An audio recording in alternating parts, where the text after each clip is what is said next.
Nous allons voir maintenant un nouveau tutoriel sur EBP Point de Vente 2018, toujours donc sur la mise en place du back-office, sur ce que l'on appelle les nomenclatures commerciales. Alors, le principe des nomenclatures commerciales est de pouvoir constituer un article à partir d'autres articles. Alors, pour vous donner quelques exemples, un revendeur informatique, s'il fait de l'assemblage, quand il vend à un client, par exemple, un ordinateur, eh bien, en fait, le client va voir ordinateur, mais en fait, au préalable, le revendeur informatique aura créé ce qu'on appelle une nomenclature commerciale où il va dire, eh bien, pour vendre cet ordinateur, j'ai besoin d'un écran, d'un clavier, d'une souris, d'une unité centrale. Voilà. Et donc, à partir de là, on va chercher, on en parle de notion de composants et on va chercher tous les composants dont on a besoin pour constituer notre produit. L'intérêt, c'est qu'il va bien décrémenter les stocks et au niveau après, je dirais même des marges, c'est vraiment, je dirais, des marges qui sont vraiment très très justes puisque là, vous verrez, on va vraiment chercher tous les éléments dont on a besoin. On peut le voir dans un autre exemple. Par exemple, on est dans une épicerie fine et vous vendez donc des coffrets de Noël. On va dire, eh bien, je vais constituer un coffret où j'ai besoin donc de prendre une bouteille de Bordeaux et un bloc de foie gras, par exemple. Eh bien, ça sera le même principe. Là, en fait, on va avoir une notion d'autres articles que le client ne voit pas, ce que vous avez besoin eh bien, pour constituer votre coffret, ne serait-ce que l'emballage, le papier craft, ce genre de choses. Ce n'est pas facturable, mais vous allez le mettre dans votre nomenclature parce que comme ça au niveau des stocks, il va bien le sortir. Voilà, donc c'est vraiment très très puissant en termes de fonctionnalité. Il faut être par contre très procédurier pour le mettre en place. Et donc effectivement, on va le voir vraiment en détail, puisque ce qui serait intéressant aussi, alors on l'a vu dans le tutoriel sur les réceptions et livraisons partielles, mais on verra effectivement comment gérer des nomenclatures quand on n'a pas tous les produits en stock. Alors, première chose que l'on va voir effectivement, c'est au niveau des articles. Donc, ici, dans un premier temps, j'ai mes articles proprement dit, vous voyez, donc ma bouteille de Bordeaux, mon bloc de foie gras. Je sais qu'il m'en reste 4 en stock. Alors, je l'avais déjà fait, mais je vais recréer une nomenclature. Lorsque donc vous créez une nomenclature, il faut bien choisir ici nomenclature commerciale. Voilà, donc vous voyez, c'est bien type nomenclature commerciale. Je vais ici rattacher donc une famille coffret Noël. Comme ça, si j'ai plusieurs sortes de coffrets de Noël, et, en termes de nomenclature, bien sûr, eh bien, je pourrais connaître aussi le chiffre d'affaires au niveau donc de la famille. Donc ici, je vais l'appeler coffret Noël spécial Gers. Voilà. Donc il va me réindiquer le libellé. Et là, je vais dire ce que ça comprend. Je vais mettre Bordeaux. Donc là, il faut vraiment être très commerçant, hein.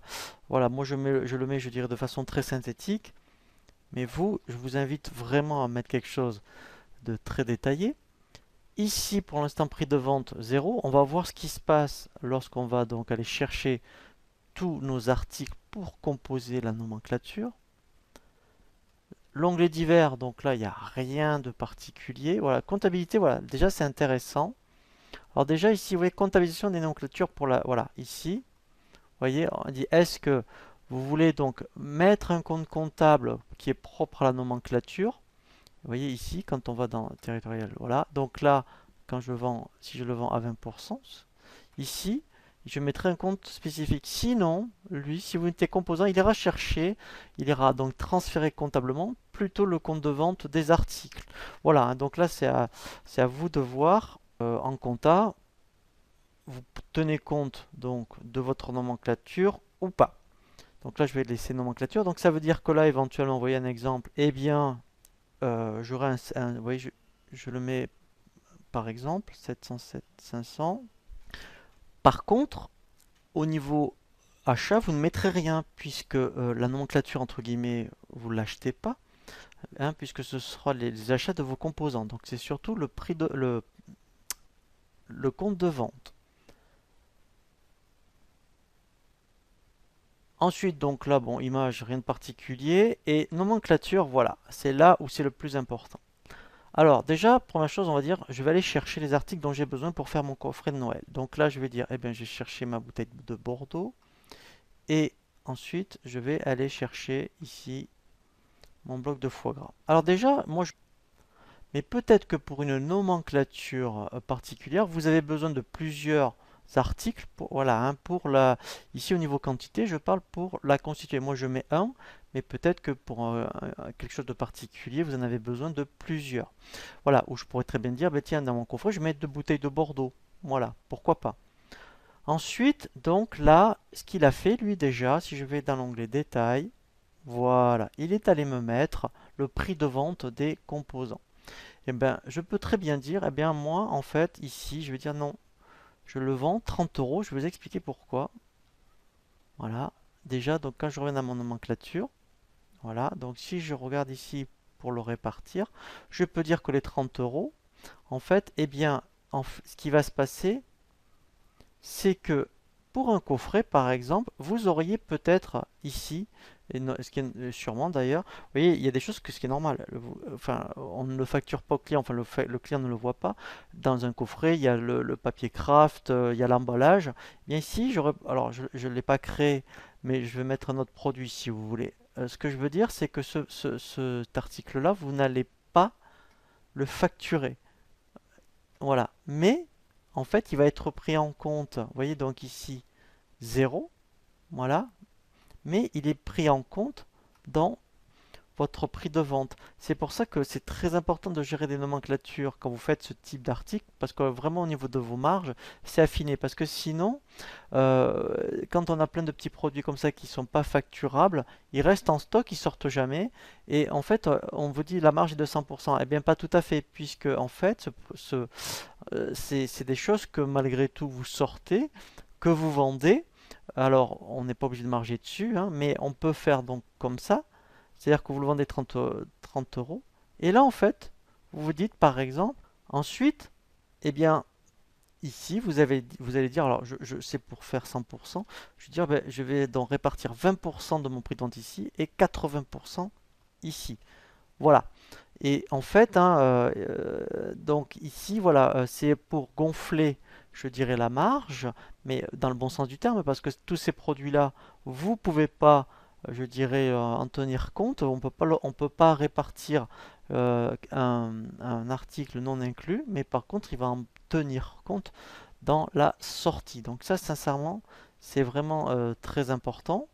Ensuite, effectivement, donc, si par rapport à votre activité, c'est donc comme un coffret, par exemple, on le verra nous concrètement, eh bien, en fait, si vous cochez livret et réception partielle, ça veut dire qu'il sera capable, même si on vous en commande 5 et vous n'en avez que 4, eh bien, il va donc proposer une livraison partielle de 4 et on verra que on fera un réappro de 1 et automatiquement, il va donc refaire une livraison de un coffret pour le client qui est en attente. Donc ça, sincèrement, je vous conseille de le cocher s'il y a donc une gestion de stock liée à la nomenclature. Voilà. Et après ici, c'est très important. On peut dire, est-ce que j'imprime ou pas le détail? Et je peux très bien imprimer le détail sans les montants. Donc le client verra, mettons, Bordeaux foie gras. Donc dans ce cas-là, bien sûr, il faut faire attention à la description ici commerciale. Faut pas que ça soit redondant. Voilà. Donc on le verra. Et après, voilà, donc on verra un autre chapitre parce que vous voyez, il y a un onglet article lié. C'est soit on gère des nomenclatures, où là, on va très très loin, je dirais, dans le détail, puisqu'on gère les stocks, on gère des prix de vente, ou peut-être que vous avez besoin de quelque chose de plus simple, eh bien, on passera par des articles liés. Donc on verra un tutoriel tout à l'heure spécifique sur les articles liés, et c'est vous qui ben, mettrez en place ou l'un ou l'autre. Après, donc fournisseur, là, il n'y en a pas besoin, puisque les fournisseurs sont bien mis dans les fiches articles. Il faut vraiment là que vous soyez très rigoureux dans la mise en place des fiches articles et pour qu'il y ait le fournisseur dans les fiches. Voilà. Et après tout le reste, en fait, hein, donc là on revient par rapport à une gestion des articles classiques, on peut faire des tarifs clients et tarifs fournisseurs spécifiques. Donc ça on le verra quand on verra les catégories tarifaires. Voilà. Donc là en fait, hein, quand on en est ici, voilà. Donc là maintenant on va voir comment le mettre en place lorsque effectivement on a des commandes clients. Donc là, ma nomenclature est terminée. Maintenant, je vais voir comment l'utiliser. Donc dans les ventes, premier cas de figure, donc j'ai une commande. Voilà, je veux dire, on me commande 2 coffrets. Donc là, tout va bien, vous allez voir, je fais ajouter une commande. Donc là, je choisis un client, voilà. Je vais chercher ma nomenclature. Donc là, ce qui est intéressant en plus, c'est que j'ai un onglet nomenclature. Voilà, donc là, je vais chercher mon coffret. Voilà. Donc là, eh bien, le client m'en commande 2. Donc, donc là, tout va bien se passer. Il a détecté donc si la commande était en stock. Donc là, en fait, au niveau des articles, pour l'instant, tout va bien. Donc en fait, après, là, tout simplement, je peux transférer directement mes 2 coffrets en bon de livraison. Ici, voilà, donc là, j'ai mon BL. Et en fait, quand je vais faire un aperçu, voilà. Vous voyez ici, le client ne voit plus rien.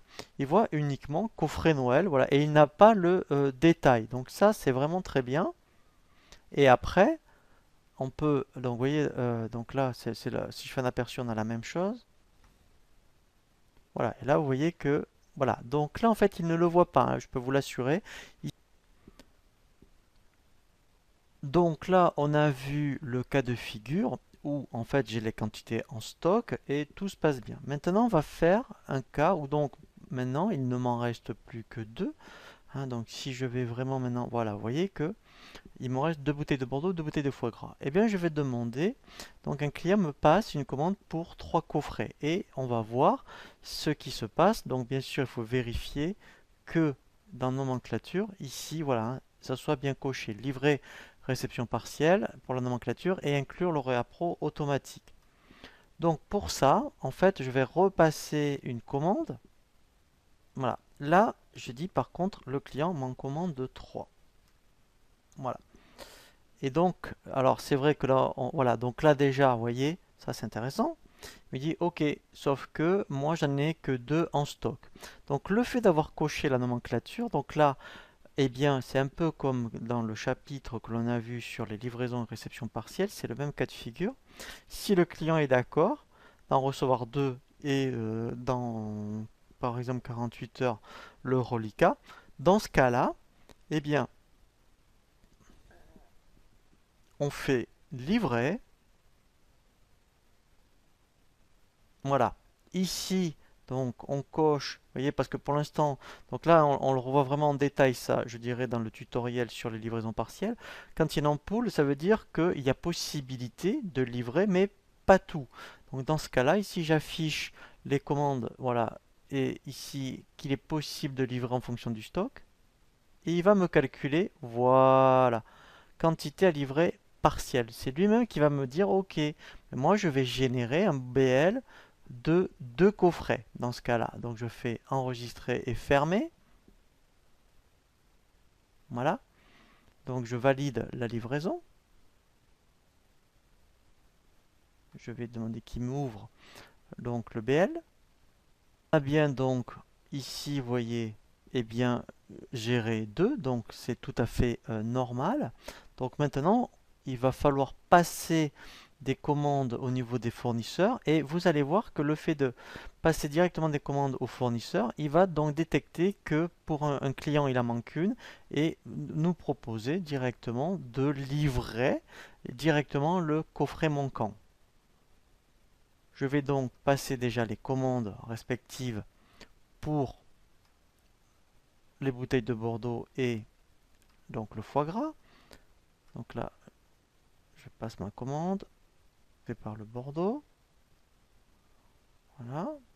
Donc là, je vais en mettre 5. Donc là, je fais enregistrer nouveau. Je fais la même chose pour le bloc de foie gras, comme c'est notre fournisseur. Voilà, même principe. On va en prendre 5. Voilà.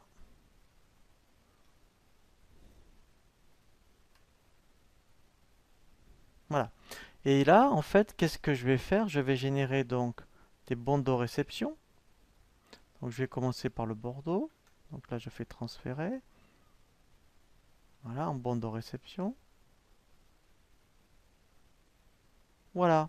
Et là, vous voyez qu'il me dit, il a détecté qu'il y a une commande en fait où il y a le statut de livrer partiellement. Et bien, puisque, et bien maintenant, en fait, voilà, là, en fait, si on met oui, il va la livrer totalement, bien sûr, avec l'autre produit. Voilà, hein, donc là, on est d'accord. Donc là, si je coche, pareil, je fais appliquer le filtre. Voilà.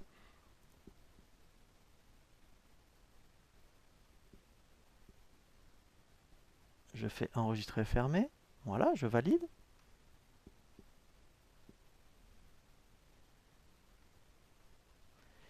Je vais faire pareil pour donc le foie gras, puisque là j'ai donné que le Bordeaux, donc il faut absolument faire la même chose pour voilà, voilà le foie gras. Donc là je transfère. Voilà, vous voyez, il a détecté que il y a une livraison partielle. Je fais oui. Même principe, je vais cocher. Je fais appliquer les filtres. Et là, voilà. Vous voyez, donc quantité livrée partielle, il l'a détecté. Je fais donc enregistrer et fermer. Voilà. Donc là, c'est mon bon de réception. Voilà. Donc là, au niveau des achats, tout est bien réceptionné. Et l'intérêt, c'est qu'au niveau des ventes, il m'a généré le BL manquant tout seul. Voilà. Ici, ça c'est super, hein, voilà. Eh bien, voilà. Vous voyez que j'ai tout seul directement, eh bien, mon reliquat qui a été fait automatiquement par EBP.